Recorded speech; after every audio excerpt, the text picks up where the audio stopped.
basement, no longer alone, with my homegirl Terez on the microphone. Music, politics, or just chatting it up.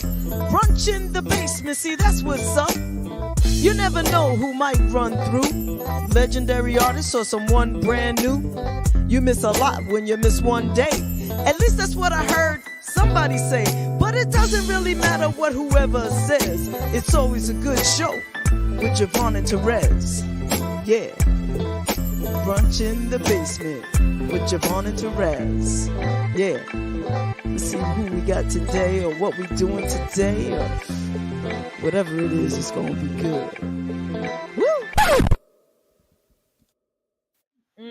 I love you all so much. Just the first thing that Adam and Eve. we can see you now. I know, and thank God. Yeah, that's generally the response we get from everybody, but we keep it clean.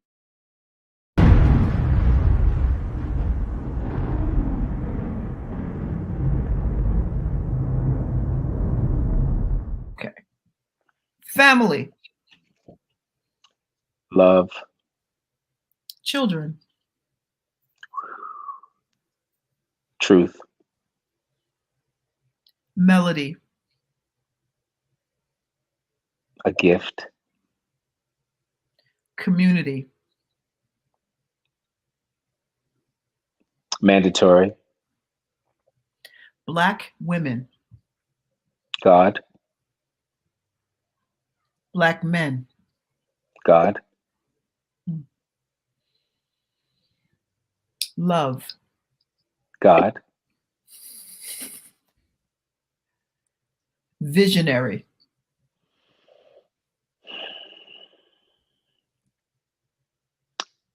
Alien.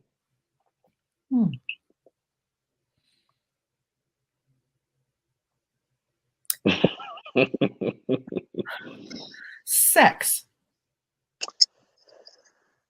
Heat. Okay. You're up next, JaVonne. No, you have to give him one more. You can't do 9. Oh, that was 9?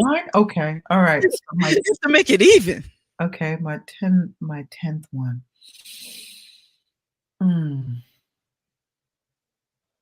Luther Vandross. A gift. See how perfect that 10th one was? That was it's perfect. Perfect. Okay, for some reason, my tongue is just not working. Words are not coming out of my mouth properly. Forgive me. I'm articulate, and quite goofy, but it's just not working for me tonight. So, personality. Fire. Authenticity.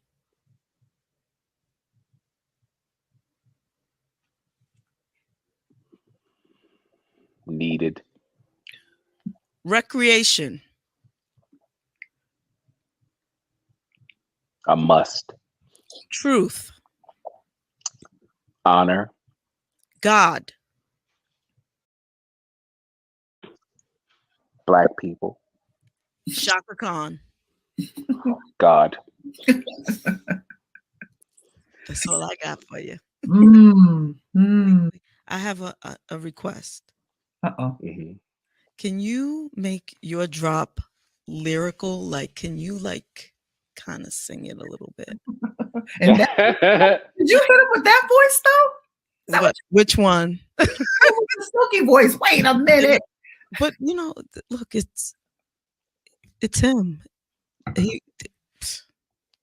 This is Rasan, and you're listening to WBJR. Fuck, I fucked it up. It's WJBR, right? Yes.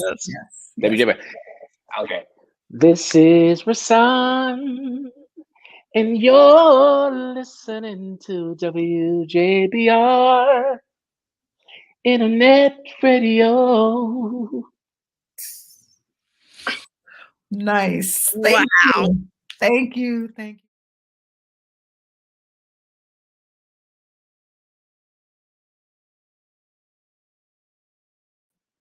Hey everybody, how you doing? I just had to hit y'all up with kick it off with a little Rasan. Because I love him He's just beautiful, and he was a fabulous guest, and I just love his drop, and I just want to share it with y'all. I have to tell you, I am exhausted. I've been working hard, and you know, it is what it is. You got to do what you got to do to make it happen. And I just also want to thank you all for joining me and Terez every week. This has been a blast, and it will continue to be a blast. As a matter of fact, it's going to get even better going forward.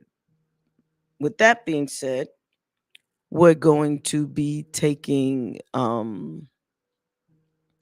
2-week sabbatical. And my mother is calling me on my phone. I don't know why. It is mommy. Let's see what mom wants. Hey, mom, I'm on my show. I'm calling you to get in your show. But you can't get in the show by my personal phone. You have to call right. the other number. Okay. Which is, you know the number? I don't know. Okay, let me give you got a pen? Yeah. Okay, it's 347 996 5394. Okay, I should know this by now. Okay. Hey, mom, it's okay. And guess what? What? If it wasn't you, I wouldn't have answered the phone. Okay. Love you to pieces, okay? Love you too. Okay. All right, enjoy the show. All right. All right, bye. You got to pick up the phone for mommy. I don't care. Just got to, right? So anyway, what I was saying was I'm still in the process of packing up my basement. The basement is going to be remodeled, and this is going to take a period of about 2 weeks where I will be down. The whole situation will be down.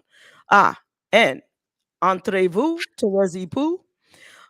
I was just explaining, and I'll do it again later on in the show when more people, pop on or whatever.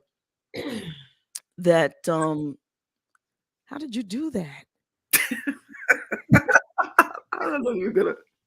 You have like this tranquil. What is it called? Ventriloquist. Yes, thing going on. Do you recall? Wait. I'm sorry, everybody. Sidebar. Do you recall?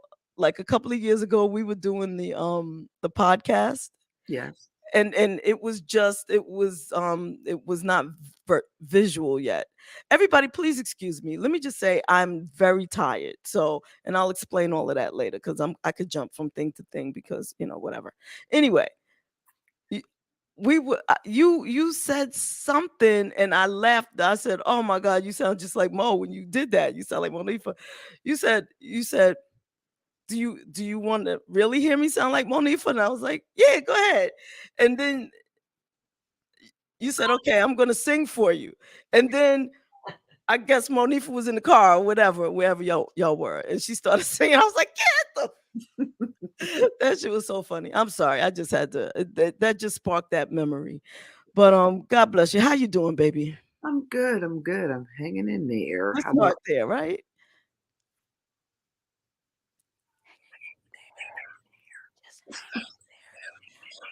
That's what I'm doing. I mean, I don't know if you can see beyond the glasses, but I am whipped. Whipped? And not in a good way. Not Nate. Oh boy. I'm tired. There's a resounding tired energy, It's like a resounding, like folks are tired. It's like just tired of so many things, just tired. Yeah, we should make a new word, exhaustipated. It's like a combination between exhaustion and constipated. Yeah, like just so full of exhaustion that you can't even get it out. So what? Let's. What's the other side of that? Let's talk about some wellness. What's happening in the wellness department? What are we doing? Well, let's do this. Oh, wait. Oh, what did I do? You got all up close and personal right there. But anyway, well, there's this. Sugar Avery juice. Oh man. And you taste this stuff and it's like you and I have to drink it all. I have to. All right. So excuse me. Listen, no problem. Chug a lug, chug a lug. We're all doing whatever's necessary. You understand? Yep, there's some sugar Avery pee in there. Yep. Wow. I can taste it. Yeah.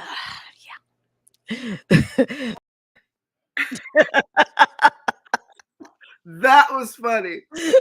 Even that Momo said that's a recording. I was like, yes. Hey, background Betty, I love you anyway. She said, I'm asleep. She's so rude. Hey, JaVonne. What's up, girl? How you doing? I'm good, baby. Good. You sound good. You sound good. That's actually a running joke. To our little Brandon. Yes. I thought about that. That's a running. Tell him I'm asleep. Okay. No, I was right there. I was real close. He can hear me. Yeah, I know he can hear. That was the point. No, but I didn't have to yell it. We went back. Oh, okay. And I was like, tell him I'm asleep. I thought it was okay. All right. Oh, maybe I don't know. Who knows? Hilarious. And he made a meme. He made a meme. But it was so fun. He made a meme and sent it to me, and we must have laughed for about a good 20 minutes straight with Mo in a car, looking like she's going to some kind of after party or whatever, and peeking out the window and says, "Tell him I'm asleep," And we thought that was the funniest thing ever. If I find it, I'll have to send it to you. It's hilarious. Yes, please send it to me. Please send it to me. Hilarious. It was hilarious. I mean, talk about bent over laughing because it came out of nowhere. It was like beats later. So it came out of nowhere. And I just happened to be scrolling. And I just, how you laugh so hard your knees buckle and there's no sound? Yes. Yes. I had to pass the phone to her. She was like, hell no. No, he didn't. Yeah, he did. Funny. Well, yeah. So, so what I was saying earlier, right before you came on, is that we will be taking a mini vacation for those of you who look forward to the show weekly. Thank you so much. We appreciate you coming through. We're gonna I don't know if I can do it, but I'm gonna try to have some pre-recorded shows up or something. If not, feel free to browse through the YouTube page, WJBR Internet Radio, where all of our previous shows are just hanging out there waiting to be watched. So feel free to do that, share them, repost them, tell everybody come through because, hopefully we'll be rejuvenated. That's my plan, to be rejuvenated when I come back. And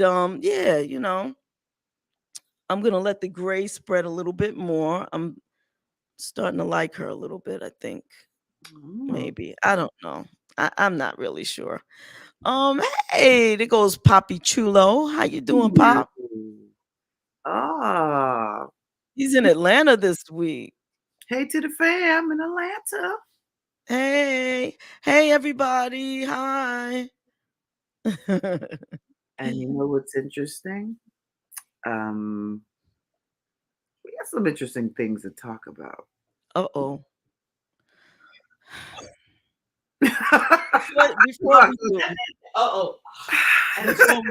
You didn't see the head though. Is it like mine? Because it sounded like it was like mine. No. She just took a deep breath and just I think that was the processing of the thoughts and all of the tomfuckery. And look, I was talking to someone, and I was saying how, I'm really cool and laid back about most shit. I have my opinions. What? Oh, all right. That's the last thing I'm saying. Okay. To the moon, Alice, to the moon. Bang, zoom, bang, zoom. No. However, I'm laid back most. Well, out of there. I'm laid back, yo. And so Terez always knows how to sleep my poking bear. Or poke my sleeping bear. You know what I'm saying? I'm fucking tired, y'all. I'm tired. And you could try. Hopefully it'll wake me up because I still got some packing and boxing to do. So Where you going?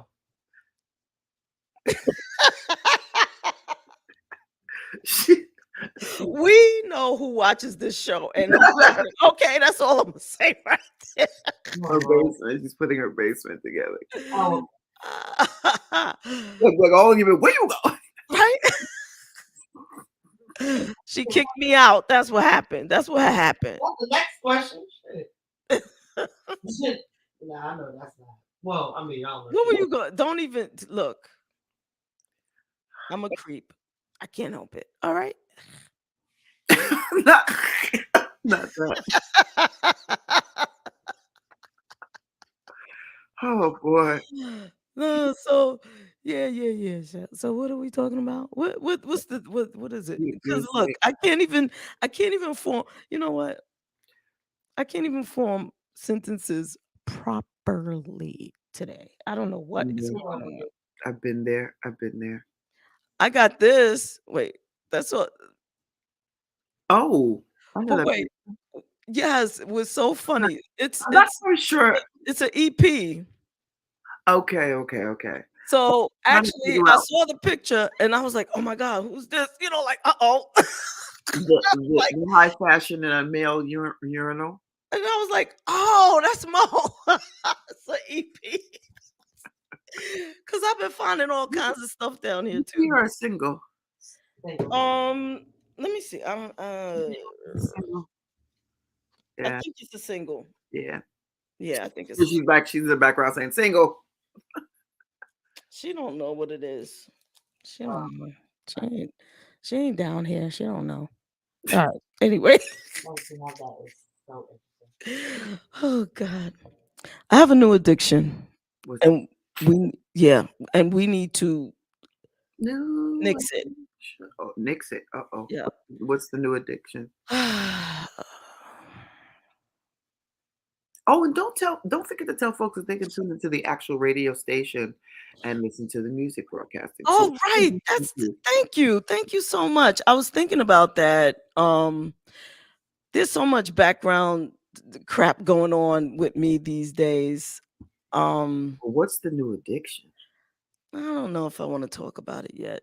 Okay. Is it harmful? Is it harmful? It could be. Anything in excess, I think, can be harmful. Okay, understood.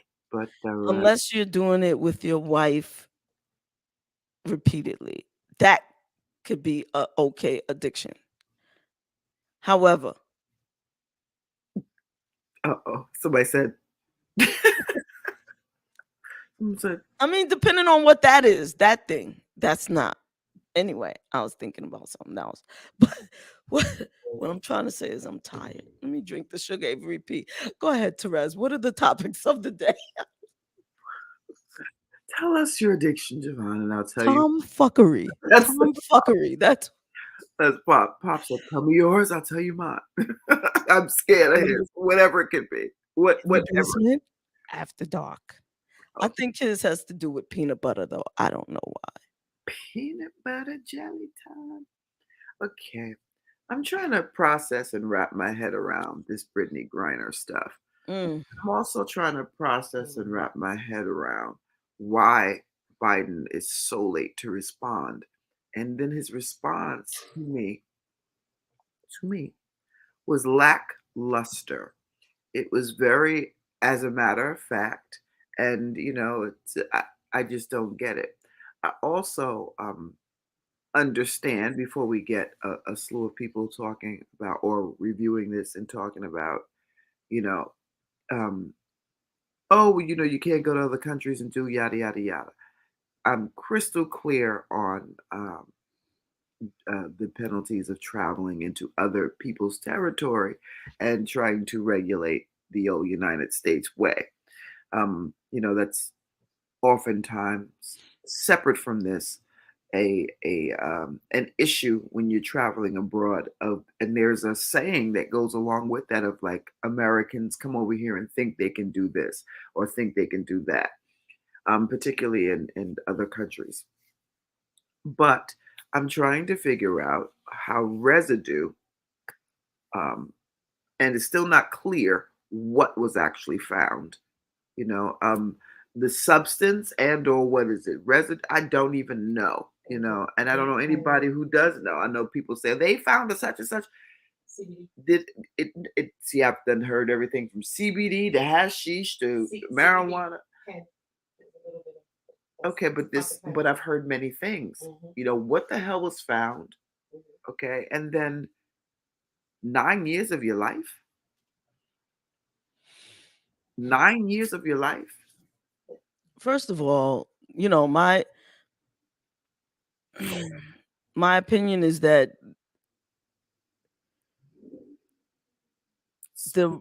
unfortunately, she's being used by Russia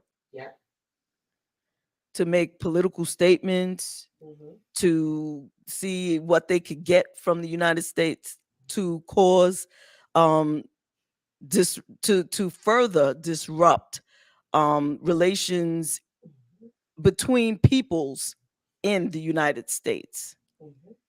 Knowing damn well that woman didn't do shit to deserve a 9-year sentence. However, in Russia, not even however, and in Russia, that's the kind of shit they do. There's a difference between their form of government and ours. Not so much that our government is great because we know the shenanigans and the hashtag tomfoolery. However, there is a promise, an unkept promise, but a promise of fairness. There's the ideal or the idea that you're innocent until proven guilty, although we know that's some shenanigans too, but there's more of a chance to be vindicated of bullshit here. They can make up shit. You say something, you don't have a constitution the same way we have a constitution in Russia. So unfortunately, and here's another thing. I mean, it's a sidebar. Is the Constitution required to run a country? No. No. However, there needs to be.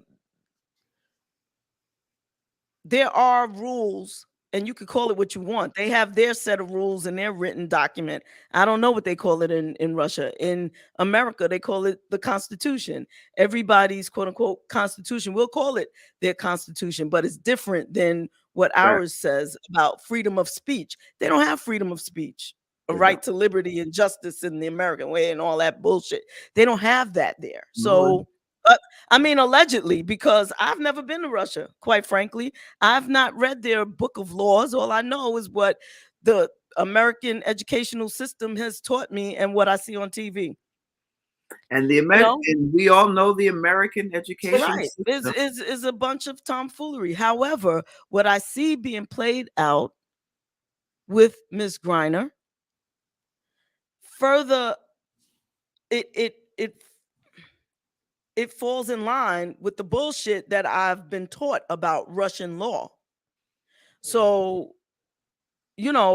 hopefully they come up with some kind of, I mean, they're talking about, from what I heard, and you got to be sitting in those particular rooms to know the truth. And I don't think any of us are sitting in those rooms, but from what I heard, they're talking about a prisoner exchange of some guy that killed multiple people, some, I don't know, fucking Boroff the butcher or some shit, to Mm. trade him for Brittany and some other guy that's a political prisoner over there. Well, how valuable is this? This person Boroff is being held here, and then how valuable is he to want to trade his Well, life? apparently they really want him. Hey, what's up, Nathan? Nathan, if I send you a link, will you come on? Everything that Russians are saying about Brittany Griner is a huge grain of salt. I believe that, Nathan. I really do. Nathan, let me know if you want a link and you can come on. We'd be more Conspiracy than happy to see you.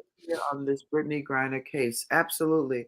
I think it's a travesty, quite frankly. Yeah, it's And I think the disgusting. way that we've managed it from the beginning, things like this can't get momentum, like they just can't get momentum. And we allowed them to get momentum and watch it play itself out. And then before we were even told that they were even bargaining or trying to bargain, Now, Yeah. granted, here's a case where we're right in the middle. Well, they're right in the middle of and I say us too because we have we sometimes we can't mind our business and we jump in stuff that Sometimes United nothing. States is up in everybody's damn business. Well, yeah, that's true. And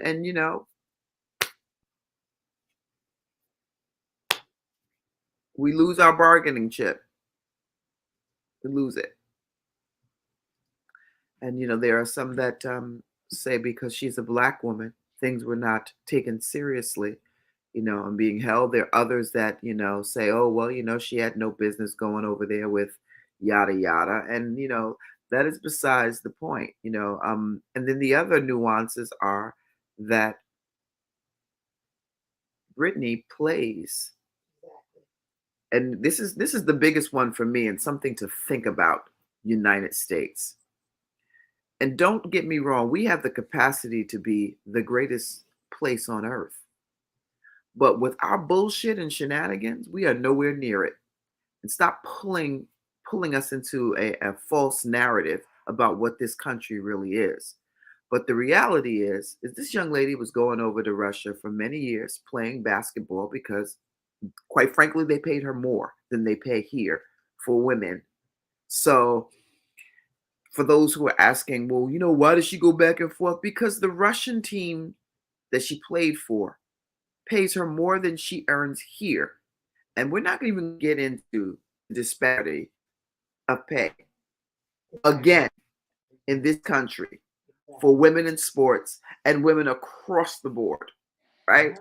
She wouldn't have to go back and forth to Russia, to play, to do things if the pay rate were equitable on this side. Now, let's just be clear: Brittany Grinder. So excuse me, I'm trying to self-correct. Thanks. But you did say grinder Thank you. That's all. in your correction. You did. That's why I did try to softly. You actually were right for once, Monifa. Thank you. Brittany Griner. You know it is because I know someone with the last name of Garner, so that's where that No, I came know from. that part. I'm talking about the grinder part. Yeah, when you went from Garner to grinder, trying to do Gardner and Griner together. Brittany Griner. I'm gonna sandwich. Tag team. Brittany Griner is a marquee player. Yeah. And has been one, and a marquee player here in the United States. So to consider that our marquee players for the WNBA still do not make fair and equitable wages is disgusting. Disgusting. And until we get that piece together for women and pay across the board in every occupation, it's still going to be disgusting. Sorry. And it's still going to be something that we need to talk about. She is a superstar in Russia. Yeah. Yep. So this was a big political publicity thing in Russia. They and it's also you know, I look at their all I could call him is a ruler because of the way he handles shit down there, but or across there, wherever the hell they are. But this is him beating his chest too. There's a whole bunch of nonsense with this, and unfortunately, she's caught up in it for what I don't even deem to be a crime personally. But you know, I don't make the laws in Russia, and I don't even think I don't think I think this has a lot less to do with the law than politics and grandstanding and Of course. you know Brittany is not a violent no person, and she's no not. This is not a violent crime, and this is, But to give, but I don't personally believe she's going to serve 9 years of her life there. I hope not. I I hope just think not. this is the exchange, and to make them go as far as they have to go in this whole situation before things get talked about. Now, Russia wants Victor Bout, the infamous merchant of death, in exchange for Griner and Paul Whelan. Okay. Have we always, maybe correct me, have we always swapped people for people? Yes. Yeah. It's just not publicized. And sometimes it is, but we don't give a shit because it's usually not us. I mean, it's usually people that are doing shit that have no immediate impact on us, or we never heard of them before anyway. Okay, go swap them. We don't give a fuck. But Britney's ours, so Exactly. It's and years and years ago, I can't remember his name. Maybe when Nathan comes on, or if he's still watching, he can help with this. But there was a Russian about 50 years ago, maybe Russian ruler or whatever, who said, "We'll destroy the United States without even shooting a bullet, without shooting one bullet. We will destroy them from within." Hmm. They found the right fucking puppet, and they did it, and they're doing it. Pop says he has a good swapping story, by the way. I bet you do, and that one I certainly would like to hear. I'm At a later time. I'm not. My mommy's listening. I can't handle that. My mom is listening. Mom, I see that you got on. Hi, Mom. Yep. So yeah, they've always done this kind of thing. So yep, that's a big deal, and we will all keep our eyes on the Brittany Griner situation. Griner. And shout out to her family for I don't. Yes, This yes. is supposed to be a horrific thing to have play out between invasion of your privacy, but also just to have to negotiate and manage this, because I can only imagine what you are going through. Exactly. And Mom, Pop says hi. And yeah. So, but there is one good thing that has happened recently in the news. And I was just like, what the fuck was that? Because there's good news in the news. Yeah. Well, Alex, whatever the fuck his name is, who has a podcast that disseminates misinformation, lies, and downright nastiness. Alex, I can't think of his name. I'll get it in a minute. Anyway, he's the one who was saying that the children, Alex Jones, that's his name. Okay. He was saying on his podcast, which is very famous, he rakes in like $800,000 a day or some shit like that. Ridiculous. He was saying that the Sandy Hook murders did not occur, that the parents who were allegedly mourning were actors. And he went on. Now it's been quite a few years since Sandy Hook. Mhm. And as a result of his lies, his nasty listeners who believe everything this fool spits out, they were shooting at these parents' homes while they're mourning their little boy. Mm. I mean, remember, we're talking about the death of second graders, and people are going around saying you're lying and shooting at you, and disparaging you, as opposed to getting that community support. I mean, I'm sure there were those who did give them support, but there's a large portion of the American population that believes the shenanigans and the bullshit. Excuse me, Mom. Sorry, but it is what it is. I think it's Anyway, okay, right, to believe or disbelieve you whatever you want. But when you go to try to harm others in the right, process, what is your problem? Or right. you deliberately incite situations So, that you know that people that I am less concerned about the people who incite drama than the people who actually go out and carry out the drama that other people set. what's more powerful to you? What do you mean? The drama citers, or the insiders, or the people that go out? Mm-hmm. It's all the same. Hey, Nathan, we're going to put you right in the middle.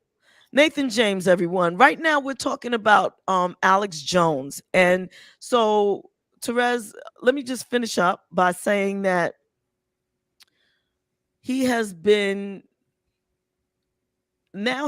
pay $45 million to one family. And there are others who are suing him. Very good. Very good. We're gonna stop this. We're gonna stop. I think it's more. I guess I never thought about it, and maybe later, because I change my mind every 5 minutes. So especially when I'm feeling loopy like I am now. But for me, for right now, someone like him who incites is more dangerous, because they can rally a lot of people to do something. Without someone to rally you, if you're an idiot, you just sit there and play with yourself. However, if you're an idiot and you're easily, you're an easy follow, you could be surrounded by forces of good or evil. Can I interject too? Also, Sure. and I agree wholeheartedly with what you're saying. The interesting thing about most people is a lot of people, let's just say, hear one side of a story and they want to run with it like it's fact. Mm. And I always say this, and those are the people kind of that I make fun of the most, because not only do you run with one side of the story, you try to tell other people the one side of the story without fact checking, right? Right. Without fact checking, because there was something in you already that somebody detected would be a dog to carry a bone, because you don't require much. There's Right. something in you that people can detect that that you're leadable. Right. Leadable. I don't care how strong you posture or present.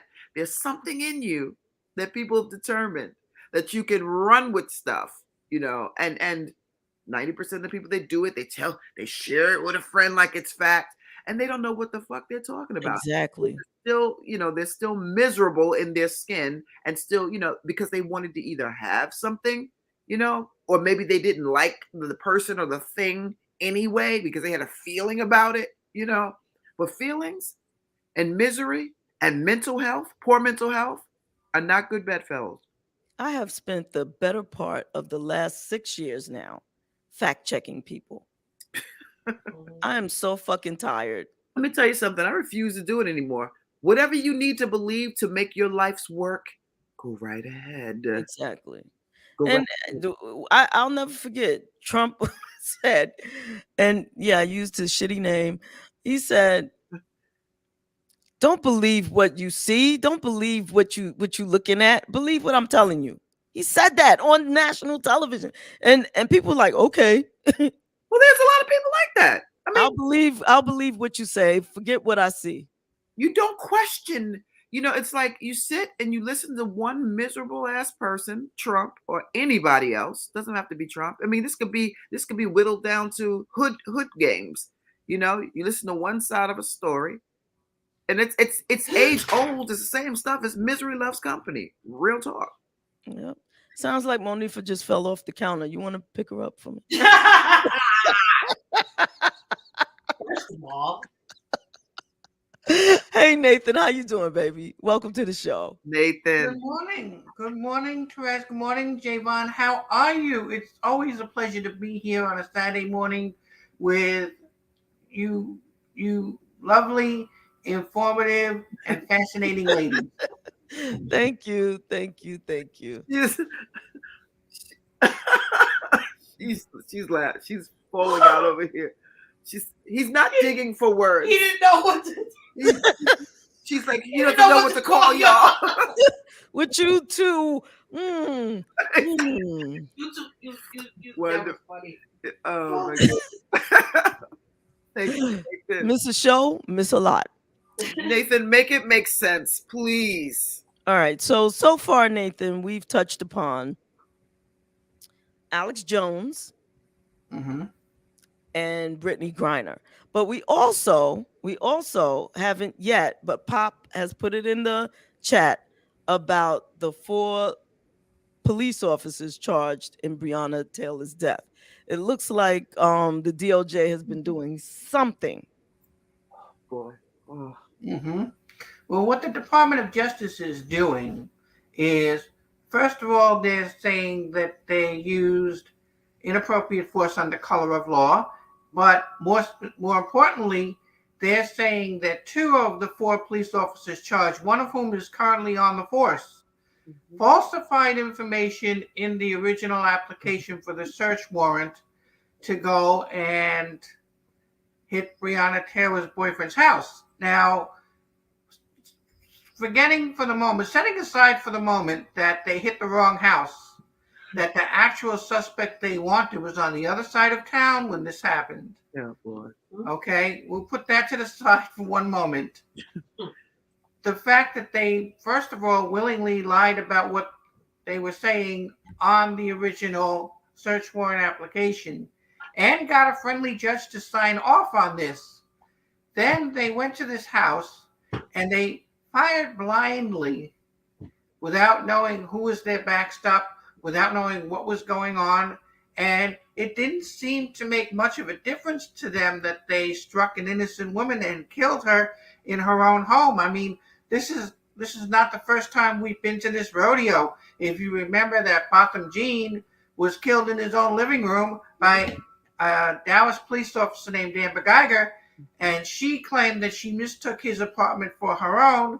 But then when you remember that Botham Jean had purposely decorated his front door front with a big bright red rug to distinguish it from all the other units on his floor, it stretches the limits of credulity to say that Amber, a trained officer, a trained observer, missed that glaring detail when she broke into his house. So fast forward, now we have Breonna Taylor, and some of the same elements are in play here. The police officers are making a defense that they, A, acted in good faith, and B, that she was going to be a suspect as well. She was no suspect. Okay. Right. The other thing is that they conspired to cover it up. They did. They all 4 acted together to try to sweep this under the rug, which is why they're all 4 being charged. And it's kind of interesting that the state of Kentucky is not doing this, but the Department of Justice. So that's another thing that kind of raised my eyebrows. That's Mitch McConnell's town. It's his state.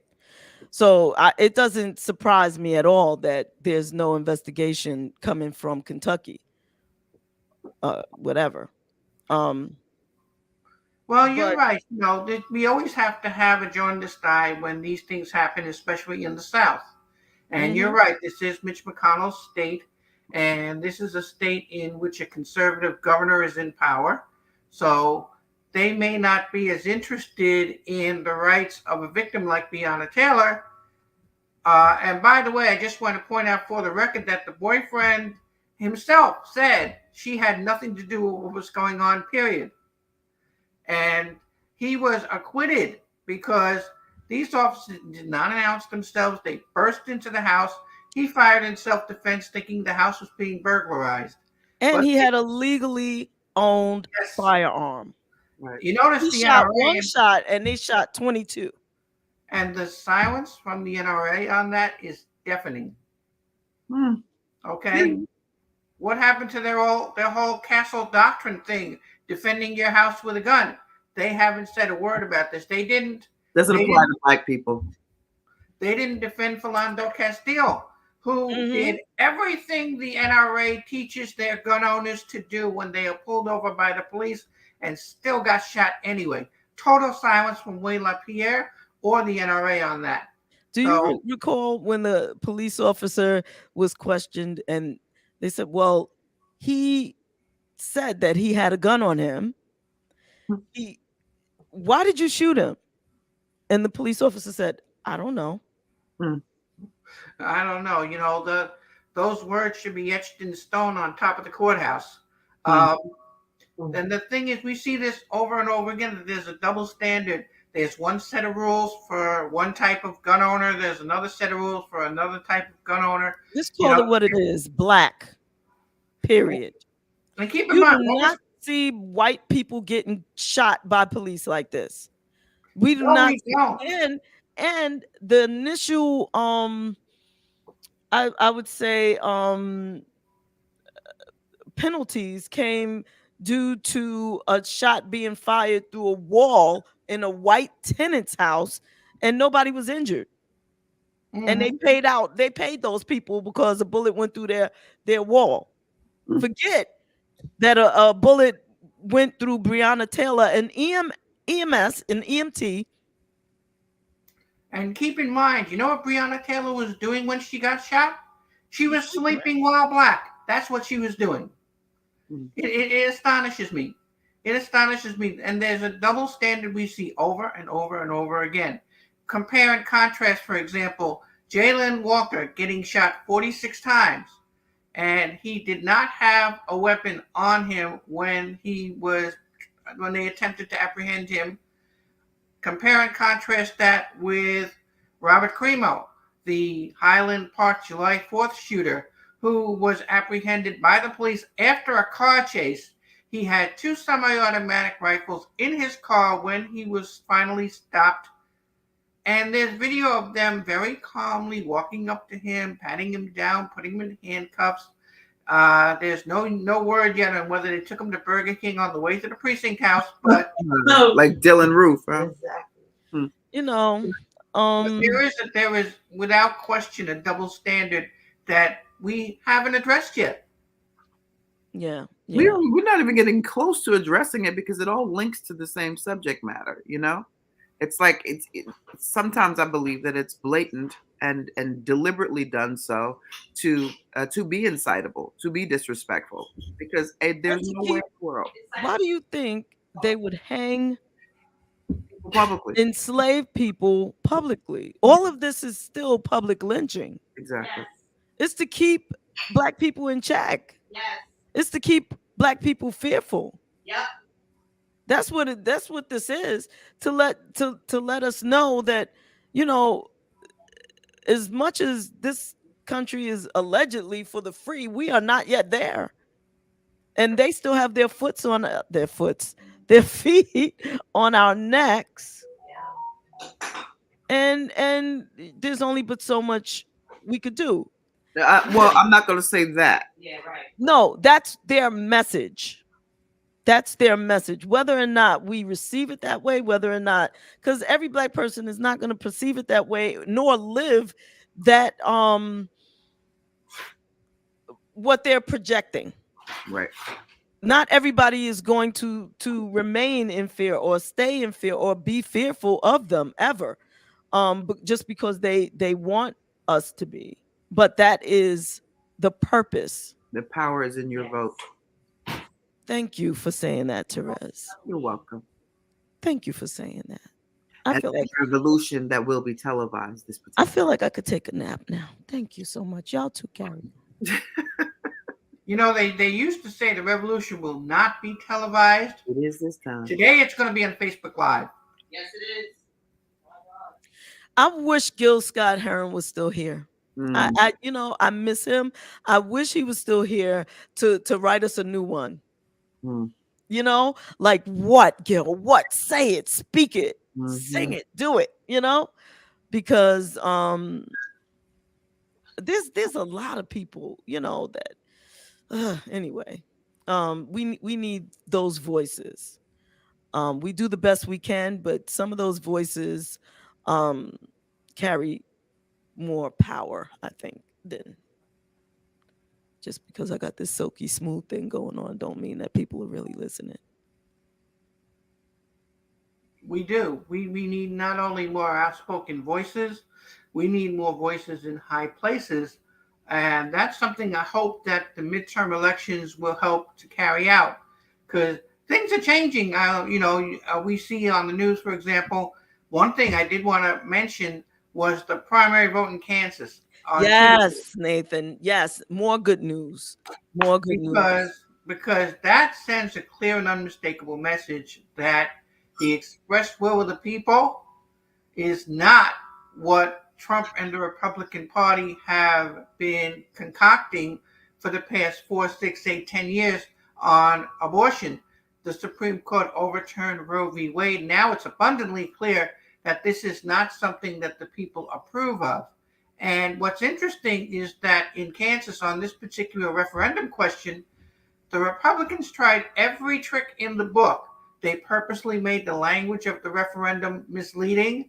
They peppered the airwaves with all kinds of coercive advertising. They tried to keep minorities from going to the polls and voting on this. None of it worked. The people in Kansas spoke. They spoke loudly, and I think it's a harbinger of things to come. I think in the midterms, I think not only are more registered voters going to vote, I think we're going to see more women going to the polls than ever before. Yep. You know what, Nathan? This is a great segue for our Black History moment. Everybody hold on a second.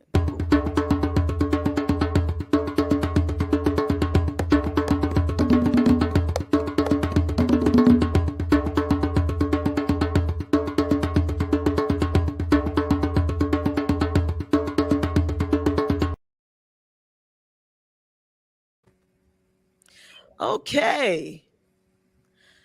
The Voting Rights Act was signed into law. No vote, no voice has been the rallying cry of people of many nations. On August 6th, 1965, African Americans in the United States witnessed the signing of one of the most monumental pieces of civil rights legislation ever enacted in this country, the Voting Rights Act of 1965. The United States Senate passed the Voting Rights Bill 77-19 on May 26 of 1965. It passed the U.S. House with amendment on July 9th of 1965, 333 to 85, and President Johnson signed it into law on August 6th, 1965. The bill was designed with legal enforcement to ensure the voting rights of all Americans guaranteed through the 14th and 15th Amendments to the United States Constitution. There is a video on YouTube, and this is a picture of Lyndon B. Johnson signing the law, and you can see in the background Dr. Martin Luther King Jr. That was a monumental day in our history, and we're still fighting for that. And let me just tell you, let's say it plain. The Supreme Court justices right now are saying that amendments to the Constitution, to the original Constitution, are amendments, and they're not, according to them, according to this particular Supreme Court, doesn't seem to be established law. This is all of this is up, Maybe. You're muted, Rezi. Sorry, the Supreme Court needs to make up its mind because they're on record for saying so many contradicting things. One in particular was the Roe Wade, how it was law 1 second and then it's not law the next. So it's like, honestly, I've been saying that those jokers need term limits because they should not be allowed. Oh yes, there it is. Those jokers should not be given lifetime appointments of nothing because clearly there's somebodies on there that need to be shifted off because they have lost their sighting. I think their judgments are off base and oftentimes, led by the very things that are separating the country. So I just think that, I'm going to always say it until we get that together. The Supreme Court does not need to be a lifetime appointment. No position does. I agree. Now, let me say this. How could you have lifetime appointment? I don't need to be seen, but I'm saying I can see you guys. How is it that you give lifetime appointments to these judges and we change our phones every 2 years? Technology and things evolve. Thoughts, systems, belief systems, they all evolve. How can you, as people are aging and their experiences, right? Sometimes, to me, the experiences are antiquated and they cannot be effective in the now. How that doesn't even make sense to have somebody appointed for a lifetime. These people, like, we know our grandparents, the gap, the age. Yeah. Well, when I say that, I mean because there's a different, generationally even, there's a different perspective. Things are evolving, or changing. I won't say evolving, but things are changing at such a rapid pace and just in the natural order of things. That's like if we had somebody, like if we lived 200 years, right? If the natural life expectancy was 200 years and you have a lifetime appointment in a Supreme Court, the thoughts and the ideals are antiquated. You can't serve the people. And it's different. Yeah. You know what I mean? Absolutely. I mean, there would be people, let's just say, I was thinking about this earlier. It's like if somebody learned how to drive in the 1920s, let's just say. Exactly. And all they was driving was stick. Yep. After riding a horse, because the horse and buggy. Now you drive, and then all of a sudden, everybody is driving automatic, and they're zooming through. That person who came from the 20s would be like, "No, stop! Wait, no, stop!" But you know what? It's progress. It's progress. Thank you for that word. Yes. And guess what? This generation, it don't seem like they're the type to sit still and just let progress be stopped because some old white people want to stop it. Well, that's part of it. I think that it was structured that way so that people would be in positions for a long time and not have their judgments questioned or, that because once upon a time, the Supreme Court didn't look like this. Okay. So even though it looks like this now, and it seems to want to represent others, it's still the laws that are connected and how they're reading or interpreting things or what their general, what do they call them, Nathan, when they write articles that they're using to move something forward? What is that called again? When they want to move something forward, right. There are a number of names that they can write legal briefs. Briefs. Okay. They can write amicus opinions where they're commenting on the decision of another court. Keep in mind that the reason that Supreme Court judges are appointed for life is it has to do with the separation of powers doctrine. The Supreme Court is supposed to be apolitical. Supposed to be. But this Supreme Court has gone left. Right. Yeah. This Supreme Court is not that. Well, that's why, again, I say this over and over again. This is why it comes down to who we vote for and whether we vote or not. Because Keep in mind that although Supreme Court judges do serve for life and they're part of the judicial branch, they're the head of the judicial branch, it's the people that we elect to the Senate and to the White House that determine who the judges are. That's something we should have seen in graphic detail. Trump appointed 3 judges. There are very few presidents in American history that have had the opportunity to appoint 3 judges to the Supreme Court. Trump knew what he was about. Now, as far as Roe v. Wade and these other cases on which our rights depend, keep in mind that these are all only what is called case law. In other words, a court somewhere has made a decision and interpreted the law in this way. That's why, for example, we have same-sex marriage. That's why interracial marriage is legal. That's why we have things like Lawrence v. Texas, the end of the criminalization of being gay or lesbian. These are only protected by case law. This is one of the reasons that Congress is trying to codify same-sex and interracial marriage right now, let alone abortion.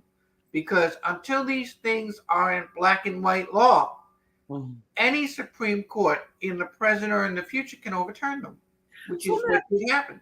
Let me ask a question. What are your thoughts about someone who writes a brief or an article, whatever it was he wrote, questioning whether or not gay rights right after Roe Wade, you're on the gay right thing to marry, that the person that did this, Clarence Thomas, is in an interracial marriage, which was the same scrutiny, well, not the same, but, which was scrutinized before as and seen as illegal. Well, Clarence Thomas called for Lawrence v. Texas, for Obergefell v. Hodges, and for Griswold to be challenged in Supreme Court. They are respectively, again, the decision that made sodomy laws unconstitutional. Obergefell gave us same-sex marriage as a matter of nationwide law, and Griswold is the right to use contraceptives during marriage. Now, he was very careful, not, like you said, not to mention Loving v. Virginia, which legalized interracial marriage, because he doesn't want to invite a case that would annul his own marriage. So he was very, very careful not to put that in the wording of his opinion. And it wasn't a brief or an article. That was his majority opinion in Dobbs, which was the Roe v. Wade case. That was actually in his opinion. Let me just say this about Clarence. Do you recall when OJ was having his trial? And everybody said to OJ, people were saying to OJ, well, you're black, and you're black. And if you remember, you're a black man, you black. And OJ said, damn it, I am not black. I'm OJ. I'm not black. I'm not white. I'm OJ. That's what Clarence thinks of himself. But let me just clarify this for all the OJs and Clarences out there. When you live in America and or the world as it is today, if your skin is anything other than peach or pink, you are black. You're black. Absolutely. I can tell you that from my own personal firsthand experience. We've seen that in the example of President Obama, who has never once been described as a multiracial president. He is described as the first black president. Yeah. Okay. Nobody talks about his mother's side of the family. The same thing is true of my background. In fact, my original biological parents, who I never knew, one thing I do know about them is that when I was born, they were not legally allowed to marry each other because Loving v. Virginia hadn't been decided yet. It hadn't gone to the Supreme Court yet. So they would not have been able to be married. I think that was one of the factors that led into their decision to put me up for adoption.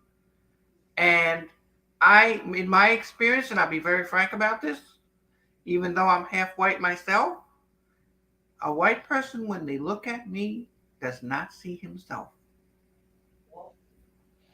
Well, we can, if people. But we see you, and we see you as us, Nathan. And we love you dearly. Definitely. But I'm gonna historically, take a quick break and leave you two to talk. Okay? Keep going. okay. So what's this stuff about? What's your take on the Griner case, Nathan, and Russia and this trade? This is where it gets real stupid for me, And I'm the less political one of the three of us, and often enjoy your point of view on these things. But what's the deal? You think that she's going to do any of the 9 years that they've now convicted her on? No, I don't think she's going to do the whole thing, and I'll tell you why. Prisoner exchanges, first of all, between Russia and the United States have a long history going back to the Cold War. Okay? This has been a common mechanism where one or the other country says, okay, you have our spy, we want him back, we'll give you 2 of yours, and we'll work out a deal. This is nothing new. The Russians have wanted Victor Bout, who I mentioned earlier, for a long, long time. Why exactly they want such a monstrous individual back is that's a discussion for another day. But they want him back, and they're willing to do a prisoner exchange. Now, Russia says in addition to Victor Bout, they want another one of their prisoners that is being held by NATO in Germany, so that there will be 2 prisoners for 2 prisoners, Brittany Griner and Paul Whelan. Now, I mentioned at the outset, I take everything the Russians say about this case with a huge grain of salt because, number one, Russia's not a free country. So their legal processes are not like ours. I'm constantly astonished when I look at comments on social media about this case, how many people are taking the Russians at their word without understanding that the Russians have a long history of manufacturing evidence, of coercing prisoners. Again, this is not the United States where we have very long established protections for the way prisoners are to be treated and handled, which we don't always follow, but in Russia, it's a whole other thing. They're allowed to get physical with you. They're allowed to force confessions out of you, which they routinely do. Acquittals in the Russian legal system can be reversed, unlike here. They can find you not guilty and reverse that later and come back and get you and put you in jail. So this is not the United States. Then on top of that, you have the fact that Black people do not fare well in Russian society unless they are major public figures. And sometimes, like as we see with Brittany Griner, not even then, Terez, is that helping her. And then she's family. Mm-hmm. She's a member of our LGBTQ community. She's a married Black lesbian woman, which is kind of the antithesis for a country and a society where they have very harsh laws against homosexuality. So this is not someone who is going to find a lot of sympathy in the court of public opinion among the Russian public. So I don't really believe any of what Russia is saying, because once they had control of her luggage, they can pretty much insert anything they want into her bag. They said a Russian dog smelled something wrong and alerted. The Russian dog is being given commands in a language Brittany does not understand. The dog could have been commanded to alert, even if there was nothing in her luggage. I'm not buying it. However, that being said, I do think that the State Department will be able to negotiate her release and that of Paul Whelan. And unfortunately, they'll have to hold their nose and hand over Victor Bout if they want this prisoner exchange to take place. Isn't it interesting how we don't, as American people, and correct me if I'm wrong, please, we don't hear about all the prisoners that we're holding from other countries. Like we don't hear that, oh, we've just captured X, Y, and Z, or we're holding such and such for, or NATO is even holding. Why don't we hear about that? Because here's the thing, to trade, for Russia to think that they can trade, like, what is our news or lack thereof? Not, we already know it's censored, but it's like, and that's some need to know information. Shouldn't that be public information about how many prisoners we're actually holding? Because we only get the other side. Well, all of this is a matter of public record in the United States. You're right. It doesn't get well reported in the media as often as it should. Okay. For example, Victor Bout, Even the Russians agree he's a pretty nefarious character. He's an international arms dealer who has done a lot of dirty work for the Russian Federation.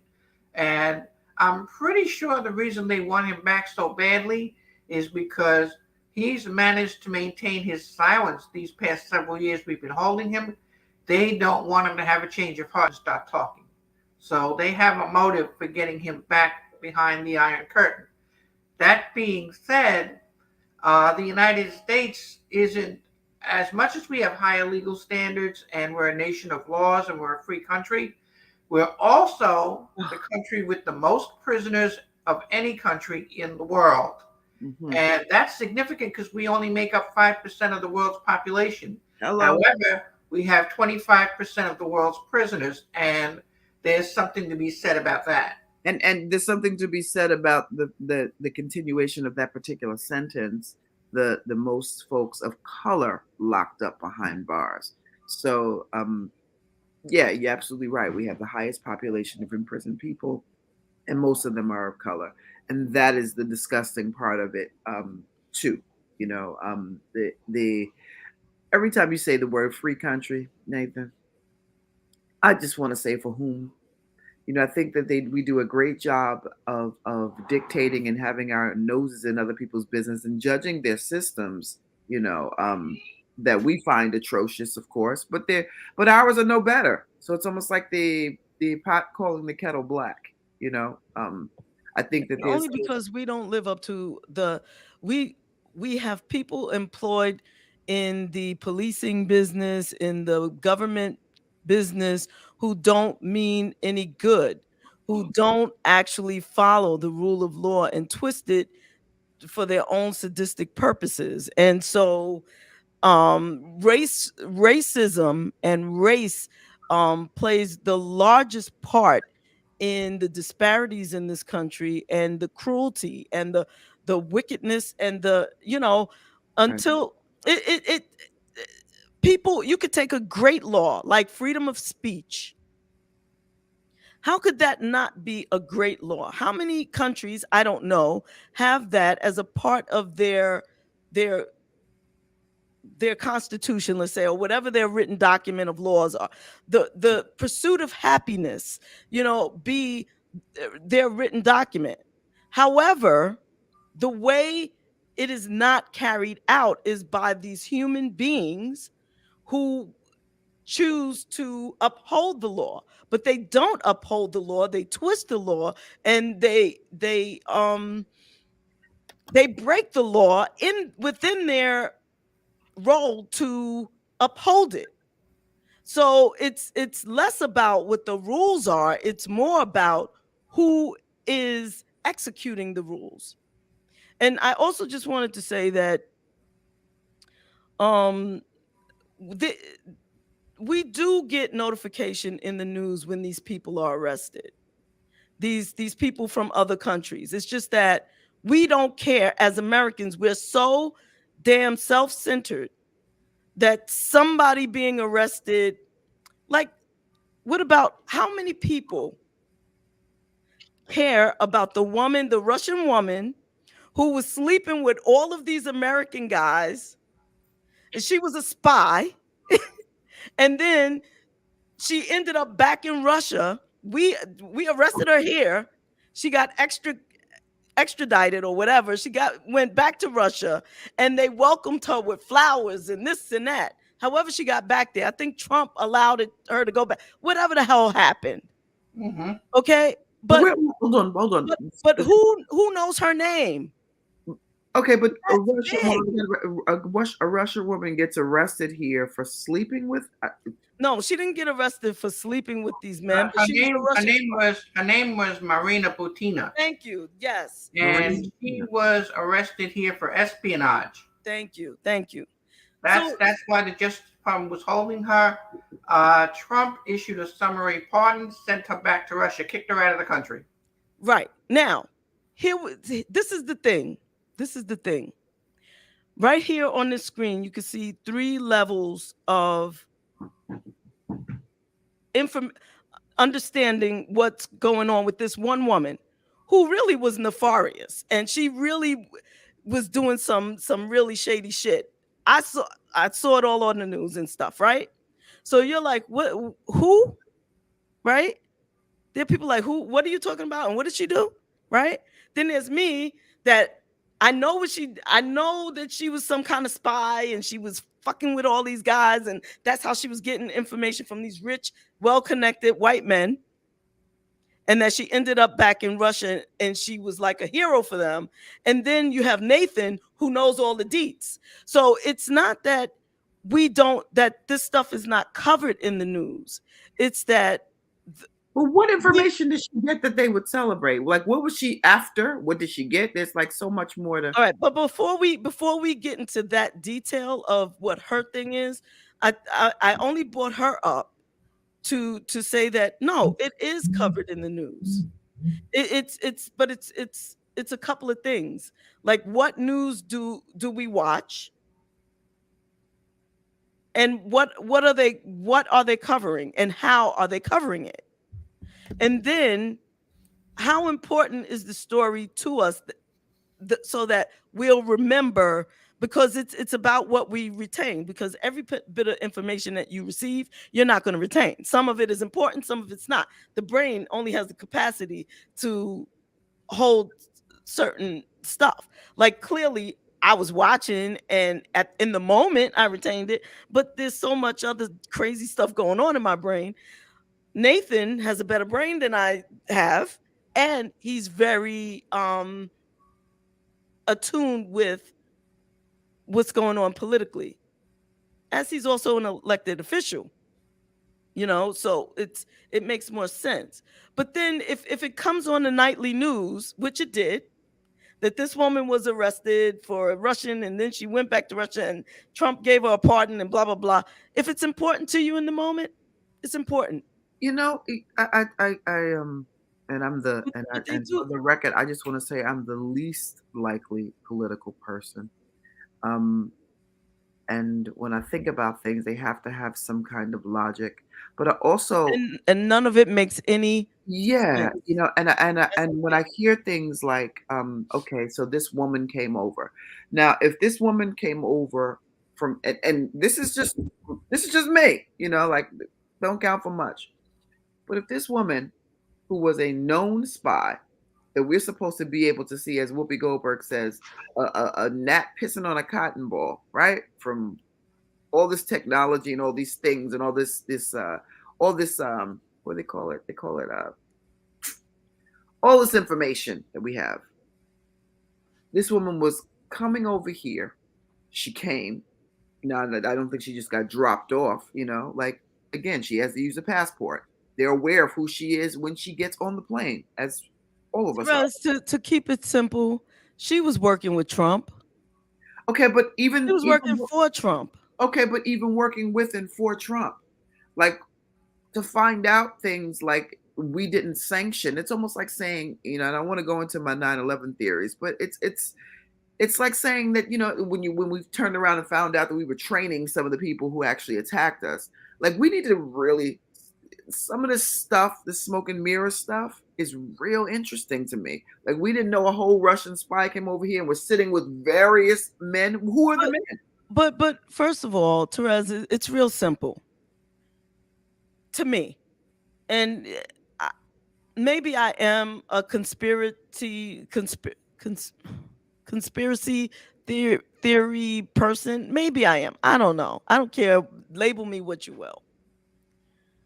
But we all know about this, the 2016 election and Russia and Trump, right?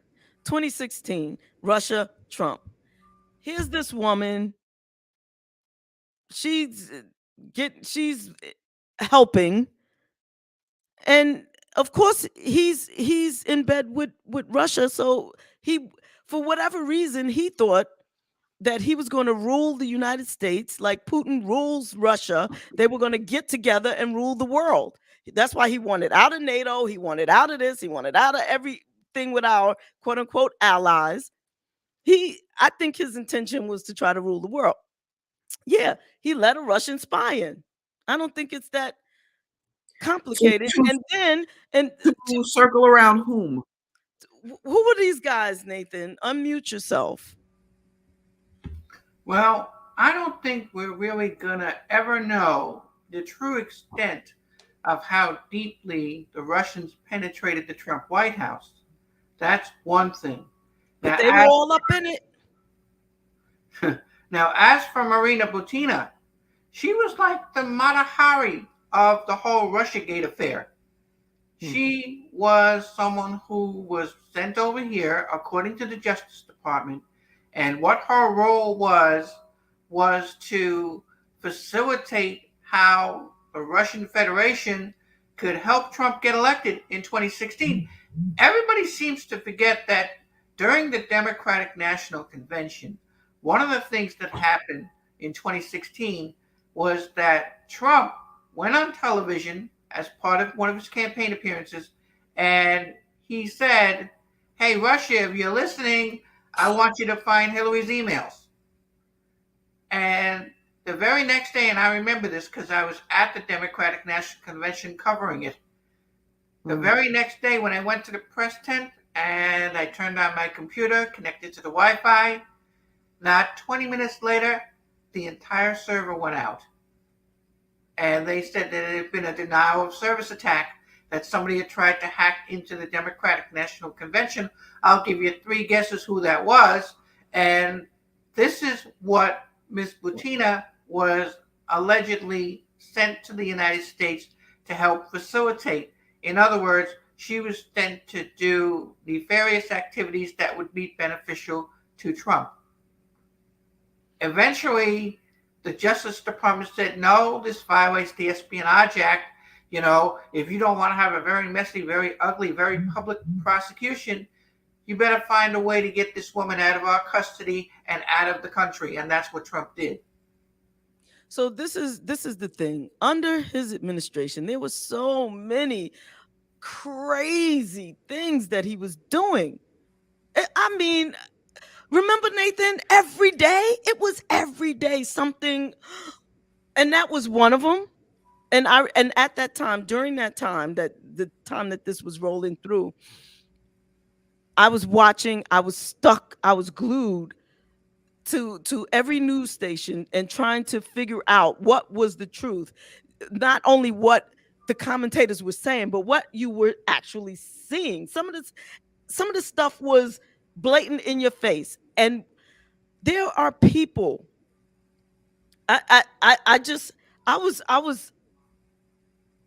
couldn't believe it. I couldn't believe it. It's almost like, just imagine being back there in the 60s, right?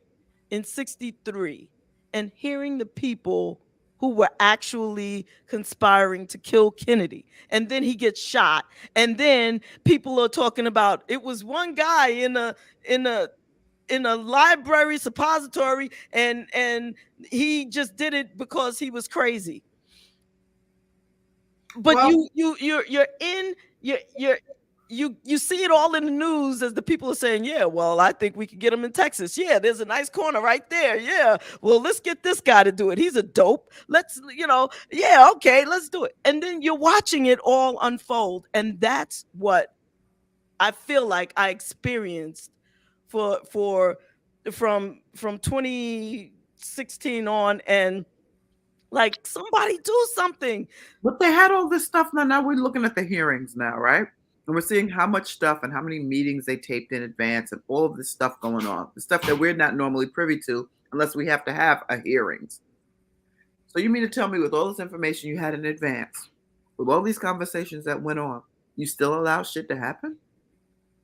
Because I don't know. I mean, just general public, if you hear about Johnny getting ready, they're conspiring about Johnny in your household, and then you see the people go outside and Johnny's on the block, chances of them going to get Johnny is great. But you had it. You had all the information. So there has to be some logically, I think, there has to be some connection to. You go with the logic.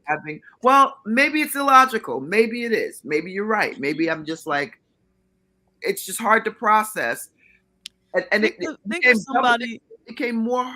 became harder watching these hearings, And that's why to a certain degree I was kind of like, so you mean to tell me these meetings, there are people here privy to all of this information sitting here in real time that they have recorded and now sharing it, of course sharing it for another reason to American people. But the reality is somebody like me is looking at the reason and going, okay, wait a second now, wait, hold on, you had information about this well in advance. You think you're showing us the show, because the subject matter now is Trump and how much stuff he incited to connect to January 6th. But I'm looking at it as that plus the fact that all these conversations that you guys have recorded are going on, and then the outcomes are bananas. And no one could do anything to stop this. It's not could, they chose not to. It's like I said, we are a country of laws. However, the people who are hired, elected, or selected to execute the laws are nefarious, are racist, are self-involved. Well, look at Kevin McCarthy. At one point, he stood up the next day and said, "Damn it, that's it. I've had enough." Now, mind you, Trump has been doing crazy stuff the whole time. But okay, this January 6th was enough. Trump calls him down to the complex, to the compound, I'm gonna call it, in the mafia. It's a compound, right? Calls him down to the compound, promises him a couple of $1 million and keep your mouth shut or you'll be sleeping with the fishes. Okay? And now Kevin McCarthy he gave his text messages at first until he got called down to the compound. Then he got some money donated to his charity. Millions. So Absolutely. to me, that from Kevin's perspective, that is completely logical. If you want to look for the logic, look at the loser and look from the loser's perspective. Because Kevin McCarthy is a loser.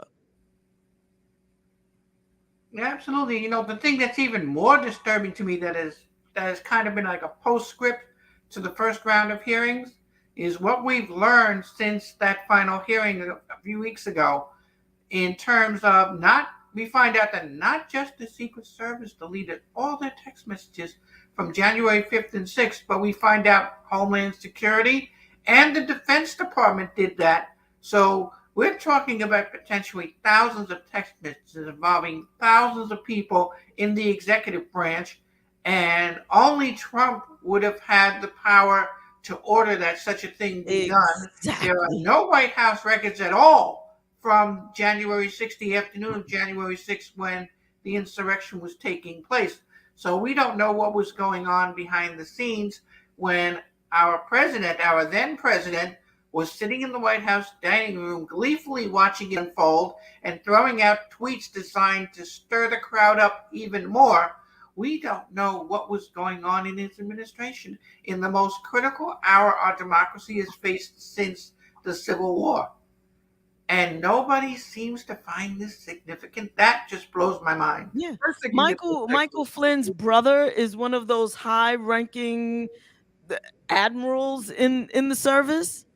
Michael Flynn's brother himself. Michael Flynn himself was a 3-star general. Exactly. So in that family, Lord knows, none of them Flynns need to be in the service, especially giving orders, in my opinion. It's my humble opinion.